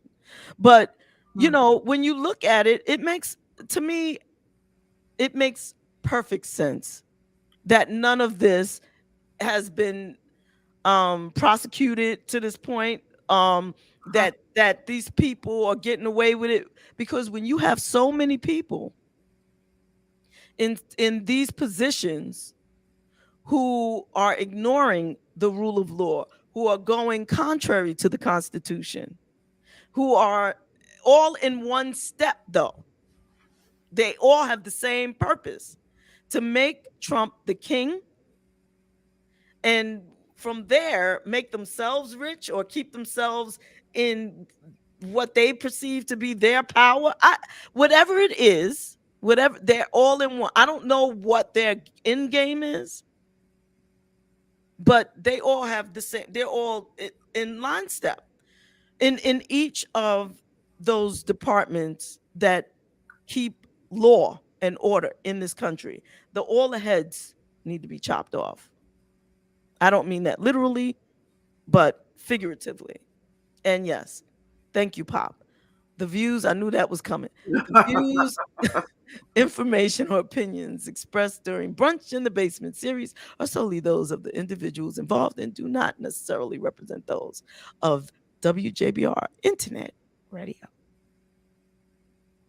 Speaking of which, I wanted to remind everybody again, we are taking a vacation, if you want to call it that. 2 weeks, there will be no live shows. For 2 weeks, we will come back in September, right? Yeah. We'll come back in September with a fresh new do. Oh. Uh-huh. And if you are watching us on Facebook, you should jump on over to YouTube Live. You should also share and subscribe to this internet radio for the inquisitive mind and the sophisticated ear. Hopefully, when we come back in September, we'll have something juicy. Nathan, when is the next hearing going to be? The next hearing is round 2 or season 2, as they like to call it. Because it is. Will be in September when Congress returns from their vacation. Mm-hmm. Good. So they have not announced any specific dates yet, but it will be in September once Congress returns. And where is some of these Congress folks taking vacations? Because I need to make a schedule. I need to just be. I just so happen to be laying on a pool chair next to somebody who's making decisions that you can talk shit to, because something's not right. I would love to hang out with Liz Cheney for a day. Mm-hmm. Now she will be anywhere between Massachusetts. She's often been seen. Where is that compound in Massachusetts? What is the? Okay, not gonna expose all Liz's stuff if it's not already out. Because I don't agree with any of her politics. You don't? Well, some stuff, yeah, but for the most part, no, because she's not one for the. First of all, she's pro-life, if you want to call it that, anti-abortion. You know, she holds those staunch Republican things. You know, I believe in uplifting, that people in this country sometimes fall on hard times, and we need to be there for them and lift them up. I believe that corporations should be taxed just like individuals. That's just me. I don't believe that money's going to trickle down when it doesn't. Stop trying to feed me that lie. When corporations have extra quote unquote money and they don't give it to their employees, but they invest it in something for the shareholders, so that the shareholders can continue to get rich while the workers keep chugging away at $10 an hour. Well, see, the idea is that, you know, it's funny because we were talking about this earlier, not this show, but outside of it, talking about that disparity always has to exist, because the bottom line is the workers have to move the job force, you know, the corporation called United States of America. So ultimately, the only way to control this, and again, you know, it's going to require tremendous sacrifice from the American people, but it's to not patronize the corporations and then just not work. Now, there's trickle down from that too, but what we gain, it'll probably be the biggest coup we do, but what we gain from that would be tremendous. Because remember, one of the things that I kept noticing, and I'm sure I wasn't the only one, when we were in the height of COVID and everything was shut down, like things were shut down, they were throwing money around trying to get us out that house like crazy, trying to get us back to work and trying to get us back in stores to give these little stimulus checks right back to them. right? And it was almost like every day, like go out. And it was like I was waking up to all kinds of sales, just flashing, flashing, flashing. I was like, wait, we are in the middle of a pandemic that you can't control. And y'all want us out the house? Why? Because the economy was rocked. They weren't making their money. And there's some people that money is their God. Their bottom line is their God. It ain't about the people. They'll throw you $75,000, knowing the mentality is right after they throw it, they're gonna advertise everything for 5 cents and have you running in there to give it right back to them. You know what, Terez? You just answered your own political question. I The did. things that you say make sense. It all goes back to money being their God. Well, of course it does. Of course it does. And you mentioned the stimulus, and as usual, the stimulus, by the way, was actually a good thing, because without the stimulus, we would be in a double-digit recession right now. Okay. One of the things that the stimulus made it possible to do, and by the way, the bill for the stimulus has not yet arrived yet. That won't happen for another 30 years, because what they did was that symbolically the Federal Reserve struck a $1 trillion coin and deposited it in the Federal Reserve. It's future debt. It's something that the next generation will cover in their taxes. But one of the things the stimulus did was it kept the economy going when the currency in our system was not moving, because everybody was locked up at home. People weren't earning. They weren't able to meet their bills. And the stimulus gave us a little boost to do that. You are correct when you say that if the need is great, that Congress and the powers that be will find a way to get it done. And, again, one of the things that really doesn't get mentioned right now, okay, I don't understand why Biden's approval rating is so low when his accomplishments and those of Democrats have been so superb. In fact, the only president that has even come close to what Biden has accomplished in these first 2 years of his term is Barack Obama in the last 50 years. The unemployment rate is at historically low levels. Biden, just with Kyrsten Sinema's assent, is going to sign the most comprehensive economic and climate reform bill in American history.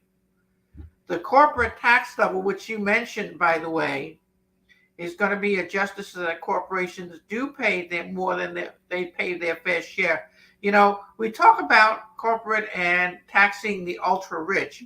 And I just want to point out something that is something we should be doing.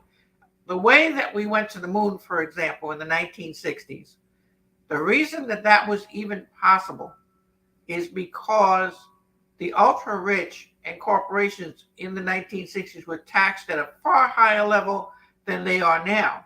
What that made possible was that the government, in order to fund Project Apollo, had the money to pump back into the private sector, into the economy, because everything in Project Apollo, every material, every device, every line of software, every vehicle was paid for by a federal appropriation. Companies like North American Aviation and Boeing and Raytheon and those absolutely stellar black mathematicians who wrote the equations that made the trip possible, all of that came about because the project was appropriately funded. We don't do that in today's America. We find a way to use the Reagan era term, do voodoo economics and juggle the balls and play with the money, anything to avoid taxing people like Elon Musk and Bill Gates appropriately in their fair share. Remember when Trump said, I only paid $750 in federal taxes? Why? The people most able to carry their tax burden should be responsible for it. It's that simple. Yeah. What do you think Biden's reluctance is with signing HR 40 into law? Well, Biden and Could background a little louder from the background, please? Well, let me say this though. Let me say this about that. Okay, Biden has several major pieces of legislation before him, and more on the way. Okay, if I remember correctly, refresh my memory on what HR 40 is, so HR that 40, HR 40 is the reparations bill. well, there's a reason for that. There's a reason for that. The top line reason is there just isn't enough money in the federal budget to cover what reparations would actually be. Then, once We'll take this it in bill is signed installments. into law, then they have to come up with a formula for determining who is in fact eligible for such reparations. And of course, all the people on the right from the other party are just going to be screaming their little heads off over that. Okay. Now, before I go any further, I should say that reparations are possible. Germany did it with the victims of the Holocaust. We've During done World War II, Germany put together a reparations package. It was actually an outgrowth of what we call the Marshall Plan. And it was done as an agreement between Germany and the state of Israel that compensation would be made to victims of the Holocaust under the Nazis. So things like that are possible in terms of legislation. Mm-hmm. Biden doesn't want to do it because, again, it would be very complex in terms of who would be eligible, under what schedule would they be paid, how much would they be paid, can the federal government carry that debt in addition to everything else? If And they start then, charging taxes for the rich, yeah, that's a that start. would be one way. That would be one way. But then that brings up another interesting question. Even if we tax the rich, the top 1%, in the 90% tax bracket like they were in the 1950s, will that raise enough money to cover all the reparations? So that's another question for. Again, if they want to start reparations, in my opinion, start with teaching the truth. Some of And then the money that will come, that will go, blah, blah, blah.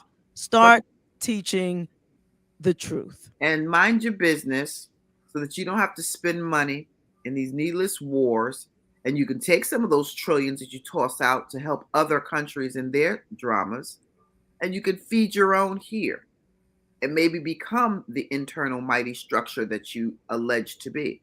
But you spend trillion. I'm watching. It's almost like somebody owe you money and you watching them shop. Like, really? That's what's happening? I mean, trillions of dollars go to these wars that we don't have anything to do with. We are simply not minding our business.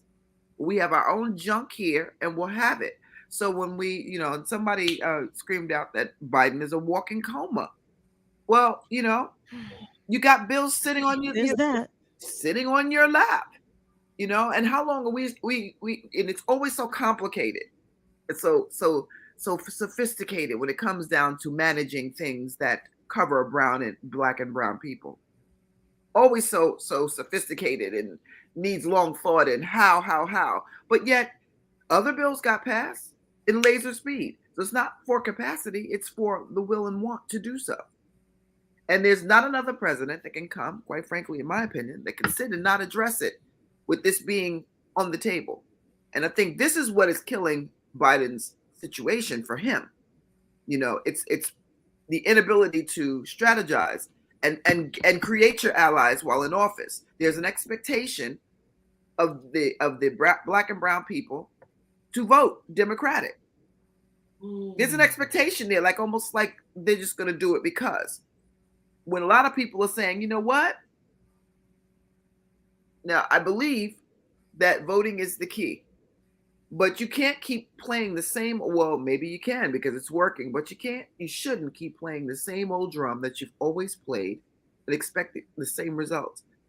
The problem is that the other drummers are playing out of tune. The drummers on the other side are playing out of tune. So it's like, we all love the Jackson 5's ABC, right? ABC, it's easy as 1, 2, 3, right? But let's just say you've been listening to that same song since 1970, and even though it's your joint and everything, you're really, really craving to hear something new. Mm-hmm. But when you turn on the other station, all you hear is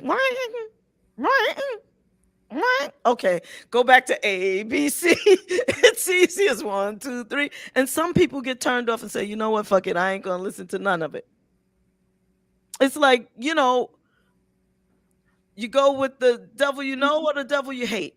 But that's not good. See, and that's the part. And it's not good. No, it's absolutely not good. However, it means there's no solutions being done. However, the station that's been playing ABC, they starting to add a little dancing machine. They starting to add a little dancing machine and Boogie Fever.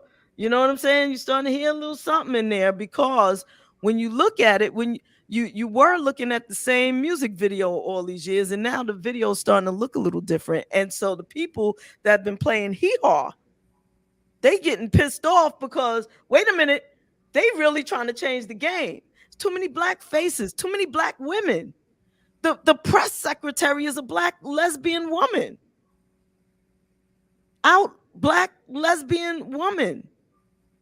That is changing. That is so monumental for her to be the spokesperson for the president. She is the mouth. But what's she talking about?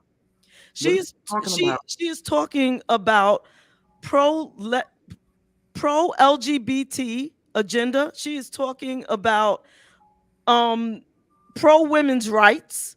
She is talking about getting the infrastructure done right. She's talking about climate change. She's talking about the very things that we need them to be talking about. And there's a new bill that Nathan spoke about that is getting ready to be signed probably by the end of this week. Am I correct, Nathan? Yeah, by the end of the week. The bill will be on its way to Biden's desk before Congress goes out for the vacation. Is that a new bill that's expected to be signed, and HR 40 is still sitting there? But this bill, Terez, is about all of America and not just Black America. Listen, and HR 40, all lives matter to me. I get that. I get that. This country, the world actually, has been suffering under a pandemic that has touched everybody. It has negatively impacted everybody. People talking about gas prices here. Gas prices are up all over the world. And gas prices are starting to come down here. They're not coming down all over the world. These things affect Black people. Climate control affects Black people here. I mean, you can't, I guess you can. You can expect whatever it is that you want to expect. But I know one thing. What the Republicans are serving, I am not eating that shit. That kill Black people, that stop Black people from voting, shut them up, that make 10-year-old little girls give birth, that sue doctors who are trying to help women, that so what, if the baby's dead inside of you, too bad. Just carry it until you get sepsis. When you get sepsis, then the doctor can help you. That kind of shit. Stay barefoot and pregnant, and we going back. No more LGBT rights. No more rights for anybody but me. If you don't look like me, fuck you. No. I'm not eating that. Right now, to me, the issues that are impacting Black people, Black communities, is bigger than somebody giving me a check or land or whatever it is that people think that we should get. And I'm not saying that we shouldn't get reparations. I'm just saying that there are things that are affecting everybody on a daily basis. First of all, everybody, especially people of color, should be educated economically in terms of handling finances before I give you a check, because you'll give the shit right back to them if you don't know how to handle money. If you've never had money and you get money, there's a relationship that we have to build with money. Time out. I'm just saying, and I'm not telling people how to spend it. If you get it, and when you get it, that's on you. But my thing is that there's just so much. There were people climbing the walls on the goddamn Capitol. We gotta address the elephants in the room. The elephant in the room is that we have a president in office that is introducing all kinds of, or the Congress is introducing all kinds of pieces of legislature, bills, if you will, to come across his desk, and a bill that has been sitting there collecting dust still gets ignored. And then we are expected to accept the fact that, yes, there are going to be so many other things that affect us, but this one specifically talks about some things that are due to us. And then you cannot continue with the same power of persuasion to people looking at something blatantly happening that is unresolved. It's unresolved. What blatantly happening? What I mean by that is HR 40 has been sitting there collecting dust, expecting a signature. So when we hear about, or when I hear about, I keep it on me, new things coming down that he's going to sign, I'm wondering what it's like. If I cut you in the line of a movie theater, you're going to have a problem. You know? Well, here's the thing. First of all, I just want to say, Terez, I agree with you. I would love to see HR 40 signed into law. This has been talked about for almost 100 years now in the chambers of power. However, unfortunately, in the situation in which we find ourselves, we have to decide what we want to have, because we can't have all the legislation. So what tends to happen is what gets put at the top of the list, what is prioritized, is not necessarily what should have been done a long time ago. Because what tends to happen is that the dynamic changes in our society dictate different things. One of the things we're dealing with right now, as JaVonne mentioned, is climate change. That's an existential threat to the future of our society and every society around the globe. Now, the question then becomes, which do we want to fund? Do we want to fund real, meaningful action on climate change? Do we want to fund the necessary steps to stabilize our economy? Do we want to fund codifying certain articles of federal law to protect our rights? Or do we want to have reparations? In other words, we can't pay for them all at the same time. So we have to prioritize what we want. Again, I think that reparations would go a long way towards changing the political status quo in our country. That being said, can we realistically afford to cover the cost of reparations and do all the other things? He could sign it and we could work it out the way we've worked out quite a few other things that matter. And you cannot keep telling a large population of folks that you lean on when it's convenient that their legislation doesn't matter. You know, and I think that if you want to turn this around, you're talking about fair, because it taps into so many other things beyond reparations. It's equitable. It's a lot of well, we can make it equitable. Let's just say that there are a lot of things that are tucked into this bill that would make sense, but we have to get this ball rolling some way, you know. And then to not do it, what do we say? What are you saying? Okay, until we do it, until we get this bill signed and move forward, we're not voting for you at all. Don't even come with us on anything Democratic. In fact, we will just hold the vote until this bill is passed. Would that be wrong? Because that's what's going to happen. You know, I hope that's not what happens, because if we don't vote for them, listen, that is what is going to happen. That is what's going to happen. I really hope it doesn't. I really hope that doesn't happen. We're asking for it to happen. Right. Because we're not putting pressures on them. We're always shucking and jiving about what they got going on, as opposed to this situation which just manages to get. And you know, and what's the sister out of Texas? Name escapes me right now. The senator out of Texas, the one that introduced the bill. Somebody else just popped on. The senator out of Texas, black woman, what's her name? Oh, shoot. Hold on. Jackson. Jackson Lee Jackson said it best. You know, we may not have more time as much as we like to think with this on the table getting blatantly ignored. And she's on the inside. And she's on the inside. So at the end of the day, it's like, okay, well, how are we gonna play this? How much is reparations? Like how much are we talking here? What are we talking about? Doesn't matter when we don't have a tape, we don't have a seat at the table talking about trillions going over to the war. Doesn't matter how much it is. So what do you mean it doesn't matter?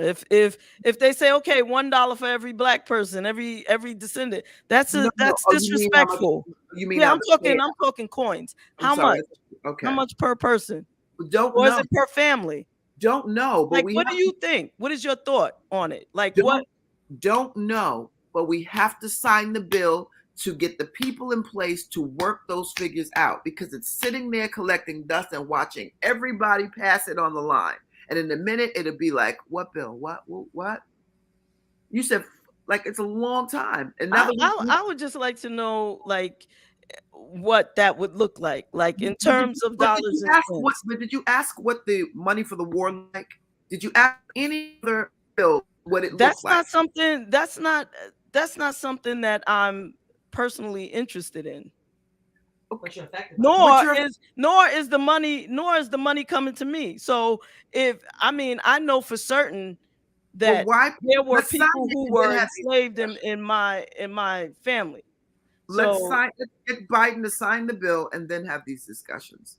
What does it look like? Because some of it could be, Well, you can't have federal law without a plan. So there has to be some framework for how such a law will be implemented once Biden signs it. But then HR 40, isn't it already written out? Like, don't they already know what that would look like? Isn't it somewhere documented? In the language of the bill as it is right now, it does set up a massive federal appropriation for this. But again, it's complicated. For example, they have to determine, again, who is eligible for these reparations. Are they going to trace all your relatives back to slavery to determine eligibility? Or is there going to be another way that this is going to be carried out? Then you have to raise money. You have to either sell bonds or raise taxes. Those are the two ways that the government raises money. What did they do with the Jews and what did they do with the Asians immediately? Now, there wasn't reparations in the Asians, but when they figured those bills out to enough to get them on this man's desk to sign. 90 seconds. What did they do? Well, one of the things that they did, for example, with the reparations of Holocaust victims was they went to Germany and got the records that were kept during the Nazi regime. So they had names and they had dates of birth, and in other words, it was much closer in history to when the reparations were paid, which was during the 1960s, than we are to the mid-19th century. And the same thing was done with the Japanese families that were interned during World War II. They were made whole by the federal government based on the federal government's own records. Okay. So we already know that the federal government was not keeping accurate records. And I can speak in the case of my own family that, in some cases, a lot of my elders were born at home and there were no records of their births. That is not but the descendants are still here. The descendants have death records of some of these folks that are around. So we can start with something. But what I'm saying is, beyond the stroke of the pen, there is nothing. So we can figure this out. And I don't care if we take a decade to figure it out. He's got to sign it into law so it can so it can start. 10 seconds. Because right now there's a large population of folks thinking that this is just being ignored, but yet you still want something from us. And honestly, this is the reason why they're saying that Biden is a walking coma. Because, there's no way to say, and maybe it was a setup, but it certainly was, because they damn sure didn't put this on the desk of Obama. They put this on his desk. I wonder because why. They were hopeful. I wonder why. Because it's necessary. It's necessary. No, I'm wondering why they didn't put it on the desk of Obama if they didn't. Don't know, but I know where it's sitting right now, and I know who's asking for the greatest ask of his political. Who put it? Who put it? Who are the they that put it on his desk? The senators that it's either the senators or Congress. I don't know the order. You guys have to help me out with that one. But the senators. Well, HR 40 is a House bill, and it has been in the House of Representatives in some form, in one shape or another, for a very, very long time. It just never really makes it out of committee, and therefore never really gets to the Senate and ends up on the president's desk. This is as close as it's ever been to getting signed into law. But again, this is not at the top of the White House's tree of priorities. And I know I'm going to get smoked for this, but I don't think it should be. I think we have more severe issues to deal with right now. Not that reparations isn't a very severe issue, but there are more immediate issues that need to be taken care of first. Okay. Well. Yeah, Monifa wants to know what are you talking about? He had mentioned the such as. He had mentioned the such as. I'm just trying to figure out how we're gonna pull off this coup, because again it's fundamental, and fundamentals win the game. This particular president is in need of support, right? And he ran a campaign solely on that premise. Yeah, we need to get more senators in the Senate that are going to support him. Otherwise, all of this, that's the end game right there. Don't say it and say he didn't blow it, because I will. This particular time, I'm not an I told you so chick, but this particular time I'm going to say you did not play chess here. You are playing marbles where there's chess required. He ain't even playing nothing. He's home in bed with COVID or something, or monkeypox or something. He tested negative for COVID. They just still have. Well, now he got the what's that? He got the gout. May I say something, please? When did I ever govern that? Thank you. No, guys. Okay, I just want to give people homework. You guys is what first and foremost, or request, not homework, but a request. And everybody. Wait. You have to come on screen for the request now. Come on now. You're gonna be background Betty, like Charlie from Charlie's Angels. You like Charlie now. Hi, Nathan. I didn't get to say hi. Hi. Hey, how are you? I'm wonderful. And you? I like your hat. Oh, thank you. Thank you. You're welcome. The voting process, because it's interesting to listen to you guys, and we have to discuss and we have to talk. Voting is super important, but also understanding how and why you're voting and where you're voting from, right? So I ask you guys, I implore you, I'm pulling it up again because I had it. I need you guys to go to Audible, because it's the easiest thing, because you can, listen while you're driving, while you're cleaning, whatever, right? Packing up the basement. Yeah, packing up the JaVonne.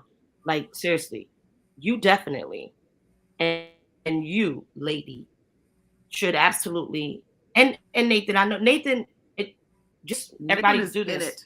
Yeah, I know he's in it, but I'm just talking about, because we have run ourselves to these parties because this is what's in front of us, right?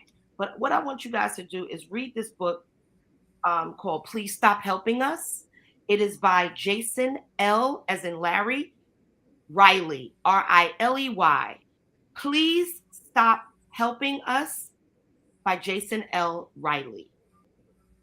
Read that over the course of the time that you guys are taking the break, and come back and have a discussion about it. And see how there's knowing the history of the setup of the political parties and the government in America based on what they did to Black human beings, bringing people over and slaves. Like, that's not a new thing. A lot of people had slaves, and not all of them were people of color or Black in the world. I mean, globally.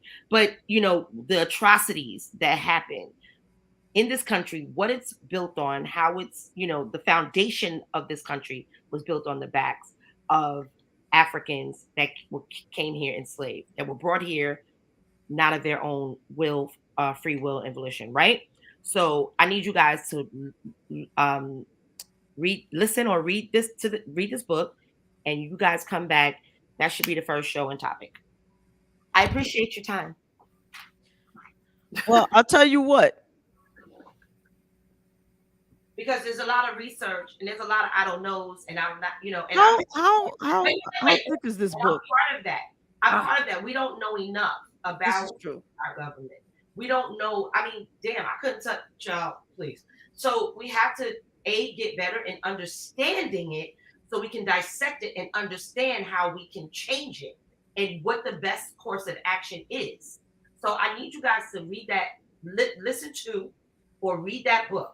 Listen to it first and come back. That should be absolutely, especially if you guys are going to continue, we continuing a conversation. You guys have to have some other perspective outside of what we were born into in our families, and what people, the powers that be, have led us to believe based on our circumstances. So, but we can't keep following the same thing.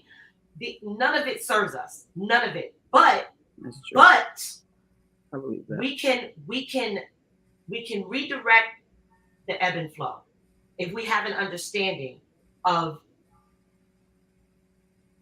the scope, the government, political parties, especially the programs and how they lead certain people, us, into believing and staying in a certain space in the hamster wheel. Please listen to that book with an open mind. And it's stuff that you can absolutely research. Jason L. Riley examines how well-intended welfare programs are in fact holding Black Americans back.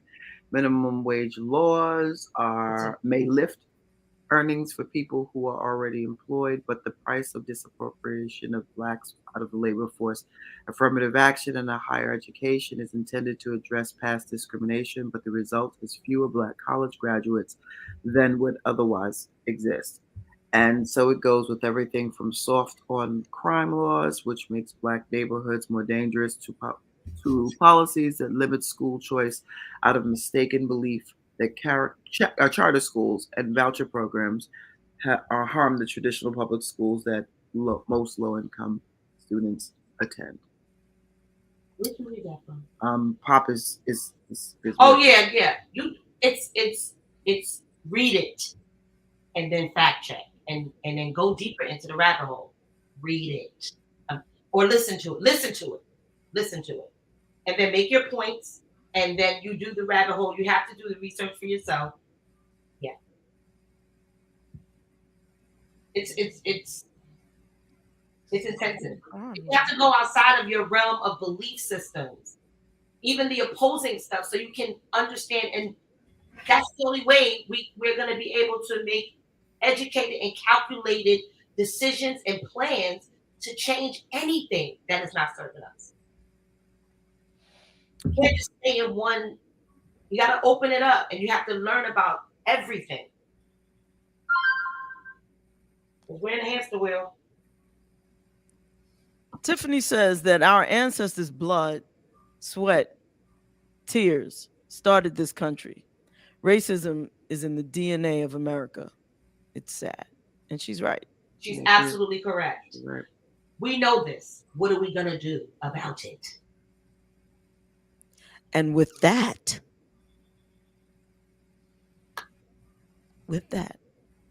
thank you so much, Background Betty. You've given us a lot of food for thought. Thank you, Nathan, for holding your. It just makes me understand how much more powerful your position is, and thank you for holding. Yes. Thank you, Nathan. Nathan, you are the bomb.com, and hopefully, when we come back, it'll be around the time of the next January 6th committee hearing, and hopefully you will rejoin us, and so will you. And for everybody out there listening, next time you come with a friend. We will be back the first Saturday in September. Yep. And let's end with a little Monifa singing Speak Over Yourself, because Lord knows we need a word. Everybody have a good, blessed, safe Saturday. Peace.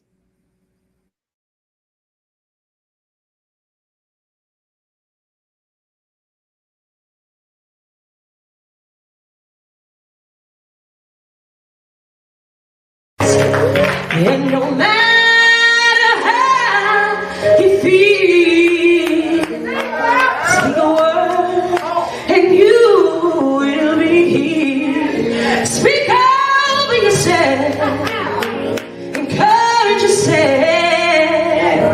in the Lord.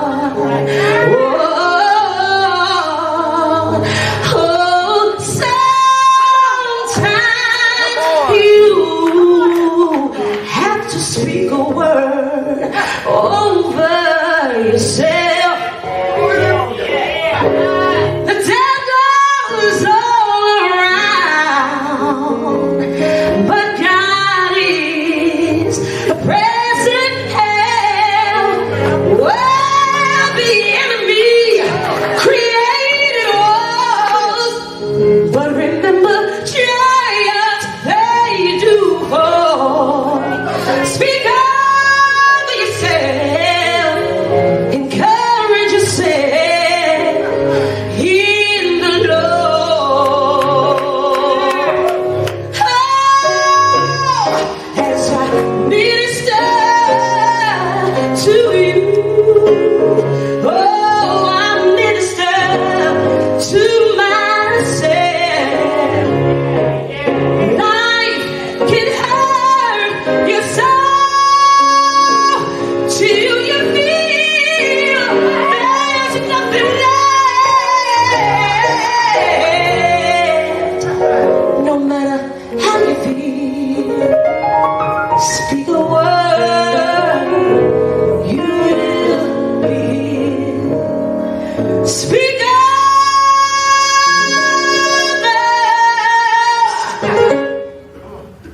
speak over,